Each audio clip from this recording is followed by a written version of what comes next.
Bonjour, alors aujourd'hui, un exercice de début de première année, utile dans la boîte à outils, dans le chapitre, pour ceux qui font un chapitre dédié, suite, raisonnement, ensemble, raisonnement et ensemble plutôt, et après peut-être suite ou pas. Donc voilà, un petit résultat assez classique, simple, en tout cas pour la suite. Au début peut-être que ça peut paraître pour certains d'une difficulté insurmontable, qui est assez pratique en somme quand on veut s'intéresser à la convergence d'une suite. Parce que ces trois assertions que vous voyez là reviennent à dire que la suite UN converge vers le réel L. Voilà. On va montrer que ces trois assertions sont équivalentes.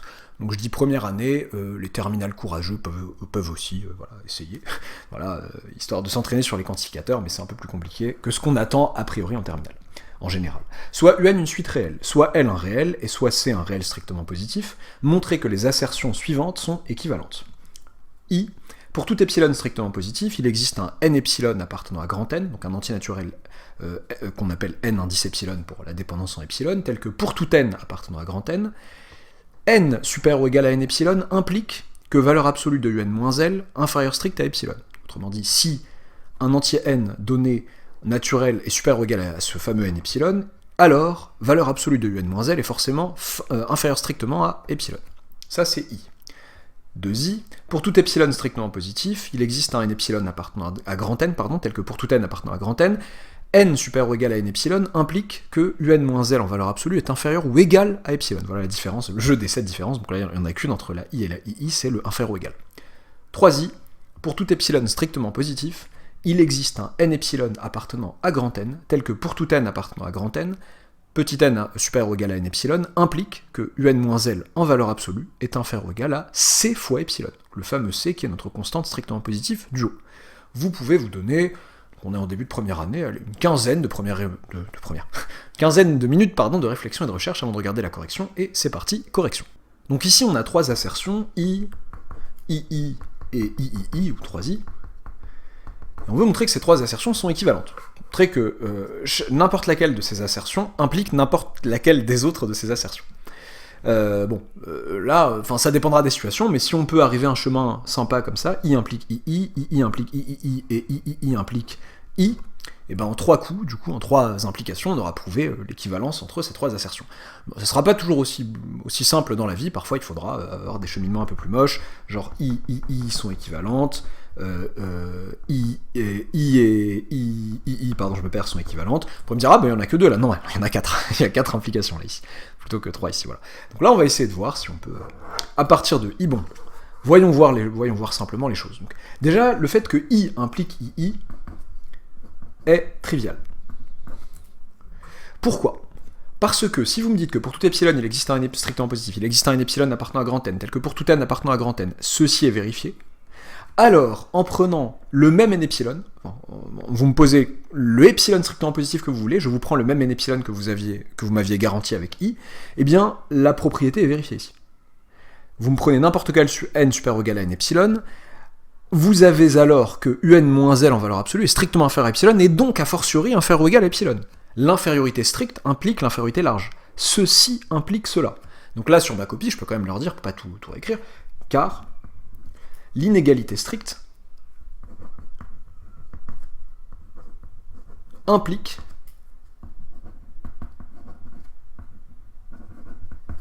l'inégalité large. Quand je dis l'inégalité stricte implique l'inégalité large, je sous-entends bien entendu la même inégalité. X inférieur ou égal, x strictement inférieur à 5 implique que x est inférieur ou égal à 5. Vous ne venez pas me dire non, inégalité stricte, x inférieur strict à 5, ça implique que x est inférieur ou égal à 2. Non, c'est pas ce que j'ai dit. Voilà.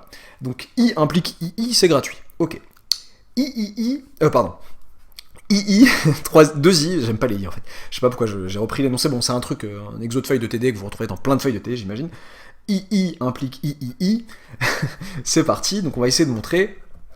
Donc II implique III, point d'interrogation.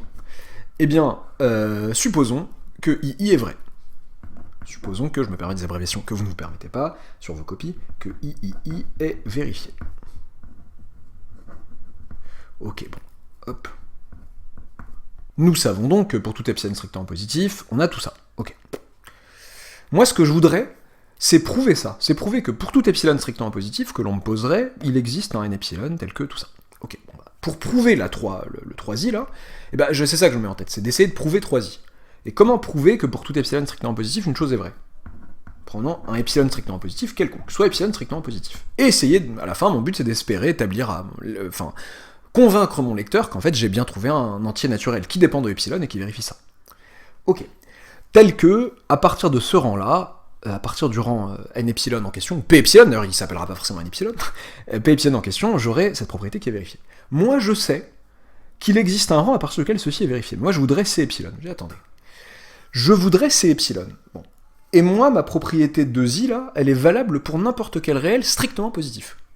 Pour n'importe quel epsilon strictement positif. Moi, j'ai pris epsilon ici, mais est-on d'accord que C epsilon est un réel strictement positif? Ben oui, C est un réel de R plus étoile, epsilon est un réel strictement positif, C epsilon est un réel strictement positif. Donc, en profitant de 2i, que j'ai supposé, eh bien, 2i, je rappelle que c'est valable pour n'importe quel réel strictement positif. Il existe un n, alors, je vais dire, alors si je veux vraiment faire du zèle pour vous, je peux dire que, posons, vous savez quoi, c'était pas nécessaire, mais peut-être pour les premières, pour le début, quoi, posons epsilon prime égale c epsilon. Voilà. Il existe un n epsilon prime,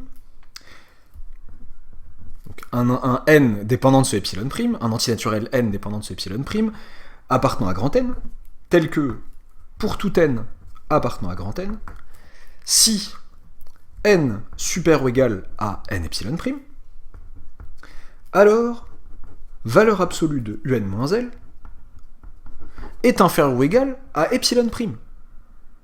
Mais epsilon prime, c'est c epsilon. Oula, je confonds mes c et mes epsilon, pardon. C epsilon.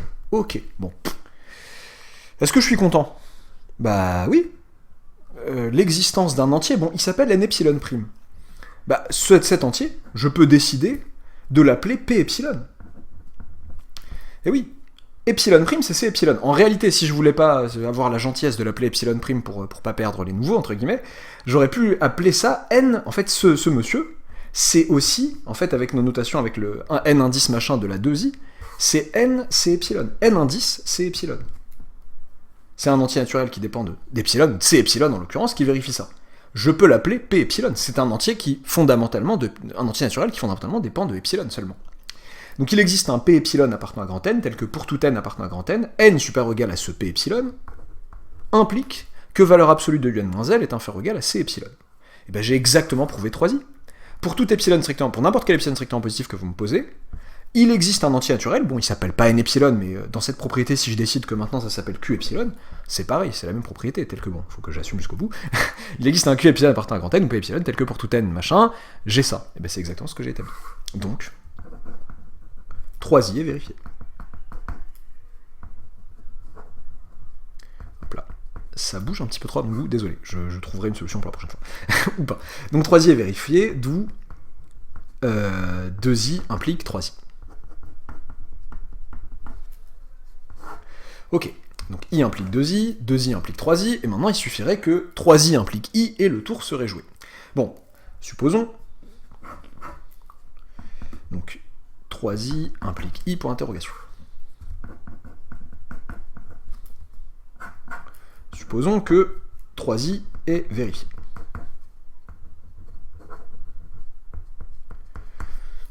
Ok, donc nous savons que pour tout epsilon strictement positif, il existe un certain n epsilon, q epsilon, si vous voulez, appartenant à grand N, tel que machin. Et moi, je voudrais arriver à i.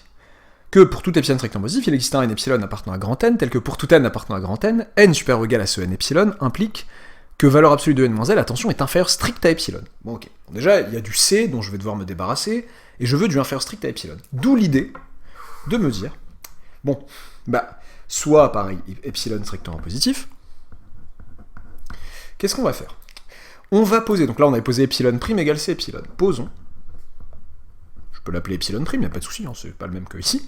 Epsilon prime égale. Alors, l'idée c'est de diviser par c, bon, qui est strictement positif, je peux me permettre donc de diviser par un truc qui est pas nul, pour pouvoir, par multiplication par c, avoir uniquement epsilon, et je vais encore, par sécurité, diviser encore par 2. Donc je vais prendre epsilon sur 2c. Pourquoi je fais ça? Je divise par c pour que le c s'annule ici, et je divise par 2 pour me retrouver quelque chose d'inférieur ou égal à epsilon sur 2, qui sera donc strictement inférieur à epsilon. Eh bien, en vertu de 3, il existe un Q epsilon prime, donc un Q epsilon de C, quoi, un Q epsilon prime appartenant à grand N, tel que, pour tout N appartenant à grand N, valeur absolue, enfin, pardon, n'importe quoi, N supérieur ou égal à Q epsilon, je me suis perdu sur un truc, oui, Q epsilon prime, pardon, je voulais savoir si mon prime était sur le Q ou sur l'epsilon, plutôt sur l'epsilon ici. Q epsilon prime, enfin, N supérieur ou égal à Q epsilon prime implique que UN moins L inférieur ou égal à C fois epsilon prime, fois epsilon sur 2C. Ok, bah ça c'est cool. C fois epsilon sur 2, C, je confonds vraiment l'epsilon et les C, c'est grave. Alors, ce qui fait epsilon sur 2. Donc, Q epsilon prime, on peut aussi noter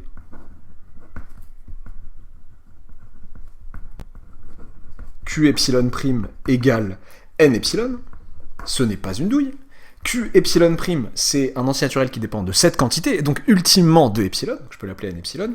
Donc, il existe un N epsilon appartenant à grand N, tel que, pour tout N appartenant à grand N, valeur absolue, enfin n'importe quoi, il n'y a pas de valeur absolue, c'est Roger qui dit, pardon, je suis un peu fatigué, je suis même pas si fatigué que ça en vrai. N supérieur ou égal à N epsilon, vraiment je fais du zèle de début d'année, hein. Ceux qui sont plus aguerris, voilà, il y a des vidéos un peu plus élaborées pour vous, voilà. Je dis pas qu'elle n'est pas élaborée, celle-ci, mais voilà. Valeur absolue de UN, voilà, c'est plus voilà, boîte à outils, et ça sera utile de savoir, bon, j'en parlerai à la fin, savoir l'intérêt de ça. UN moins L, savoir que ces trois assertions sont équivalentes, pardon. Valeur absolue de UN moins L, inférieur ou égal à epsilon sur 2. Oui, mais, donc, ça c'est vrai pour n'importe quel epsilon strictement positif. Pour n'importe quel epsilon strictement positif, il existe un rang à partir duquel cette chose est vérifiée.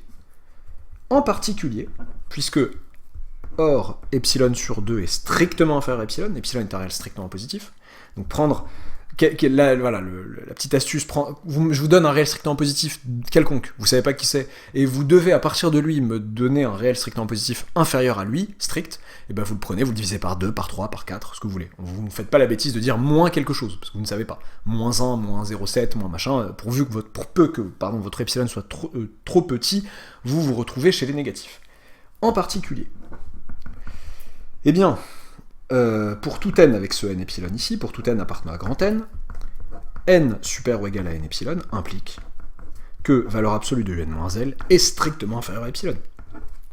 Donc on a bien montré que pour n'importe quel epsilon strictement positif, il existait un rang n epsilon appartenant à grand N, tel que pour tout n appartenant à grand N, j'avais ça. Ok. Enfin, eh bien, 3i implique i. Et j'ai la flemme de l'écrire, mais il faudrait écrire que les assertions ci-dessus maintenant, du coup, l'énoncé disait ci-dessous, sont bien équivalentes. Enfin, les assertions, les trois assertions i, 2i et 3i sont équivalentes. L'intérêt de ça, notamment, c'est de comprendre, bon, la définition de UN tend vers L avec les quantificateurs, c'est au choix I ou II, ou alors de manière plus relaxée, parfois, ou de manière plus nonchalante, vous écrivez, il existe un epsilon appartenant à grand N, tel que pour tout n supérieur ou égal à n epsilon, ceci est vérifié. Ok. L'intérêt de savoir que la multiplication par un C strictement positif quelconque, que ce soit 2, 4, 1,5, etc., n'y change rien, et ben c'est dans certains exercices, je mettrai peut-être en lien en description, je crois que ça sera un lien vers un exercice sur mon site internet, le fait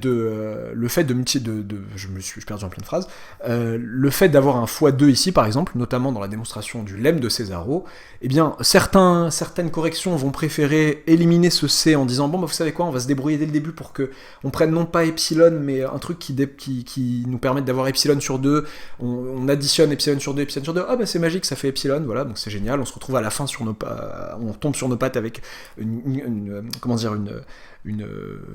une conclusion qui est celle de la convergence classique, enfin celle qu'on connaît avec du epsilon, celle-ci ou celle-là. Et bah, dans d'autres situations, moi si j'arrive à vous prouver que pour tout epsilon strictement positif, il existe un rang à partir duquel valeur absolue de un moins L est inférieure ou égale à 14 epsilon, et ben je vous ai bien établi que UN tendait bien vers L, quoi. Donc il n'y avait pas de souci, j'ai pas forcément besoin de le réadapter pourvu que je sache ça. Voilà. J'espère que ça vous aura plu, n'oubliez pas de vous abonner si ce n'est pas encore fait, d'activer la petite cloche de notification si elle existe encore, et à bientôt pour une nouvelle vidéo.